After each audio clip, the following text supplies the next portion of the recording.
Until Sandy sang that song, I was sitting here trying to think of excuses for why I could put this off a little bit, but I can't stand the shame, so.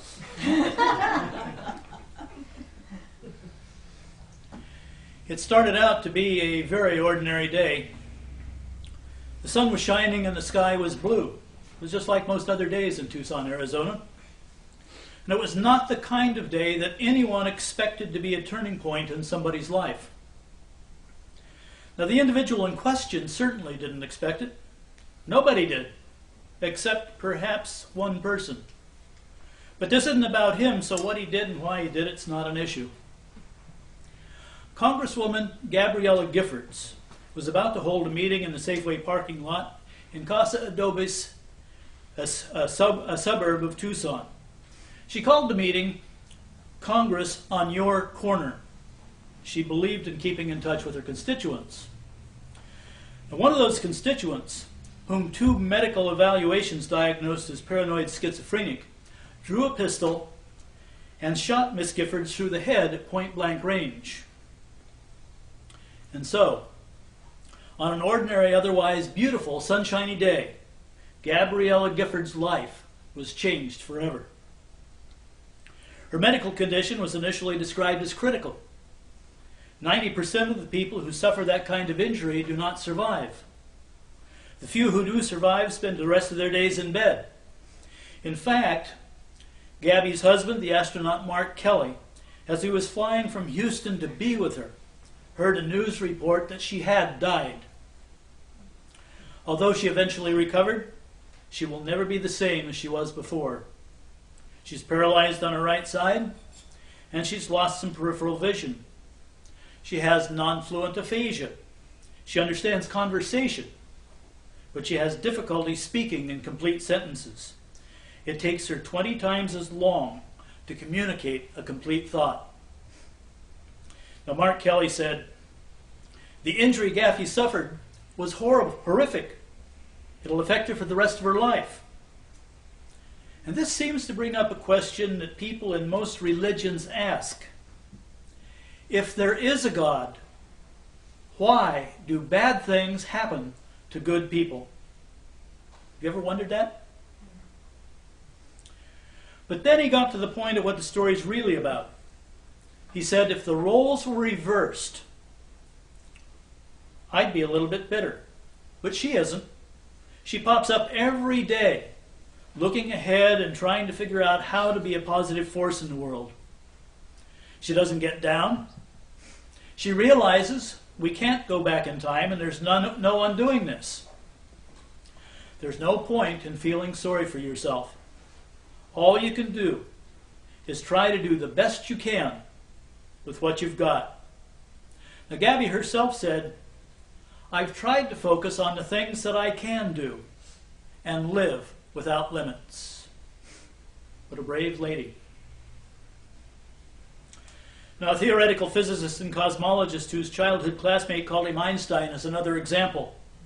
Most of us know the story of Stephen Hawking, for whom ALS has progressed to the point that he must use a single cheek muscle to activate a speaking device. In an interview in 2004, Stephen Hawking said, "My expectations were reduced to 0 when I was 21. Everything since then has been a bonus." Now, I'm trying to figure out whether I'm more like Mark Kelly or like Gabby Giffords or Stephen Hawking.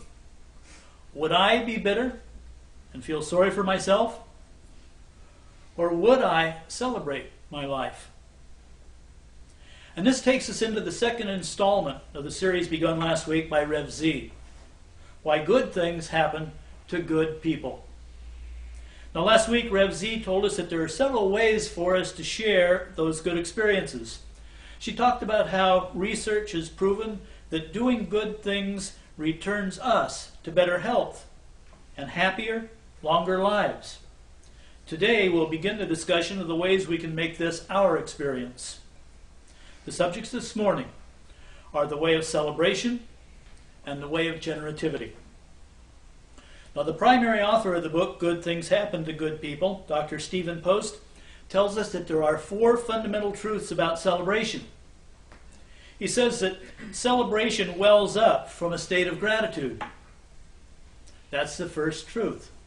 Now, I knew that. Did you know that? If you didn't, you haven't been listening. I've heard that message more than once from this very pulpit. Reverend Catherine said it, Reverend Z said it, I've said it, and various guest speakers have said it. Now, if you don't believe any of us, how about Eckhart Tolle? He wrote, "Acknowledging the good that you already have in your life is the foundation for all abundance." Now, Dr. Post compared people who keep a gratitude journal with those who don't. And they found that those who do are happier and more optimistic. They sleep better and feel more connected to other people. Now, I confess, I have never kept a gratitude journal. However, when I pray, I only give thanks for the many ways that I've been blessed. And that's the only way I pray. And my way is supported by the 13th and 14th century mystic Meister Eckhart. He said, if the only prayer you said was thank you, that would be enough. Of course, Meister Eckhart was suspected by church authorities of heresy. But I consider that a recommendation. And you know, Irving Berlin even wrote a song about it. Got no checkbook, got no banks. Still, I'd like to express my thanks. I got the sun in the morning and the moon at night. Now, if you're still looking for a reason to be thankful, give thanks to God that I didn't try to sing the whole thing. Now, Dr. Post's second fundamental truth is that celebration creates a circle of love. All you have to do is rejoice in the presence of other people. It helps them feel uplifted. And one act of gratitude encourages another. Now, I've heard that advice in this sanctuary as well. In fact, we set aside time in our Sunday service for us to share our blessings. And that's one of the benefits of a community like Unity. The more we share our blessings, the more blessings we have to share. Now, have you noticed that it's usually the same people in here who share on Sunday? I'll bet they're some of the happiest people in our congregation. One of these Sundays I'm going to try it. Number 3, celebration moves us from fear to faith. In August 1992, Hurricane Andrew struck South Florida, resulted in 44 deaths and $25 billion in damage. Would that have made you a little bit bitter? No comment from me because I'm not sure. And afterward, researchers interviewed 13 survivors, 5 of whose families had lost their homes. The strongest emotion they felt was gratitude for what they had not lost.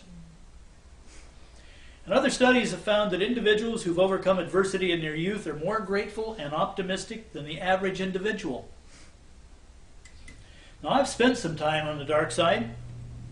I know what it's like to think of myself as a victim, and I've hosted one-person pity parties. Am I the only one?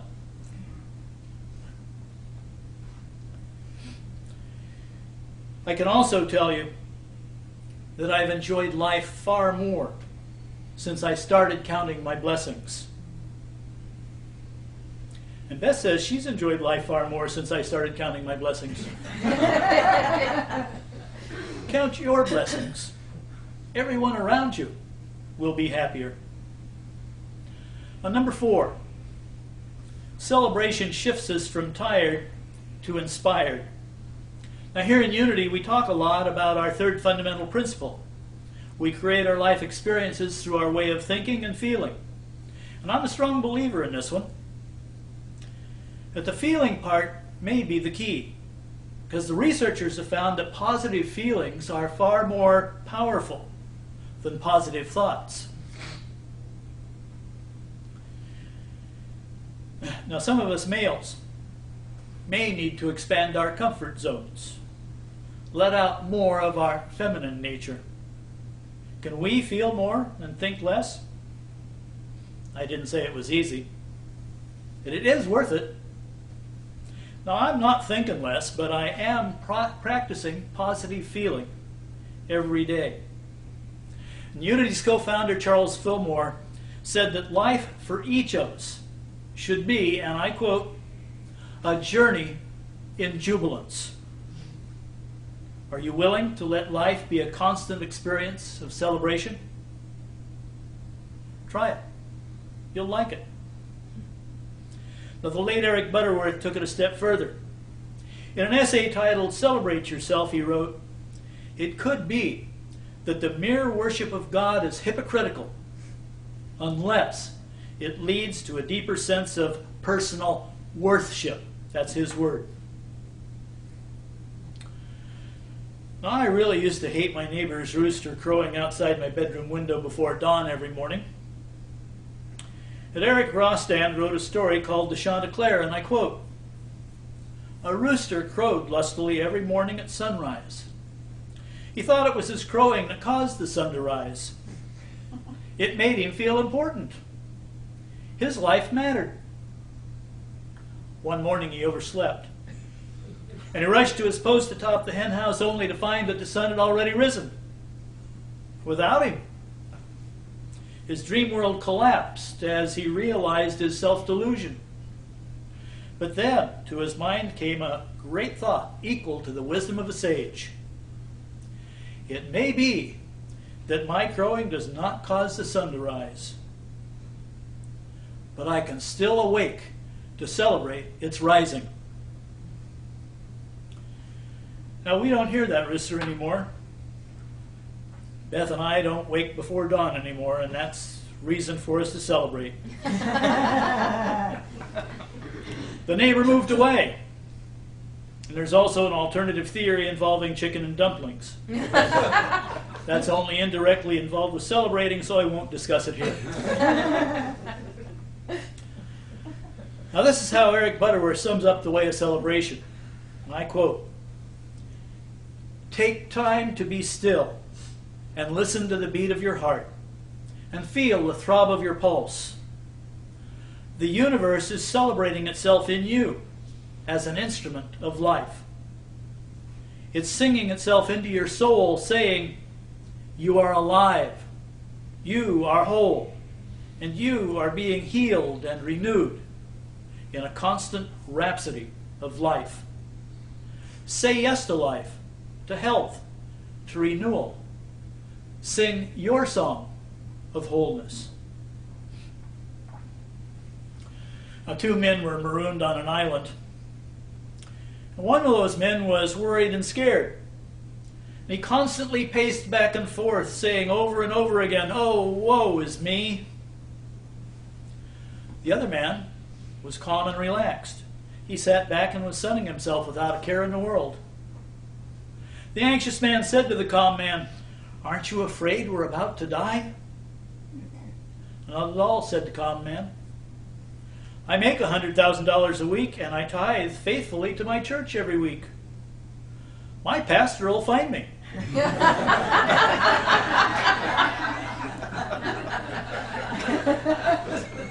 Now, there is a prosperity principle at work here.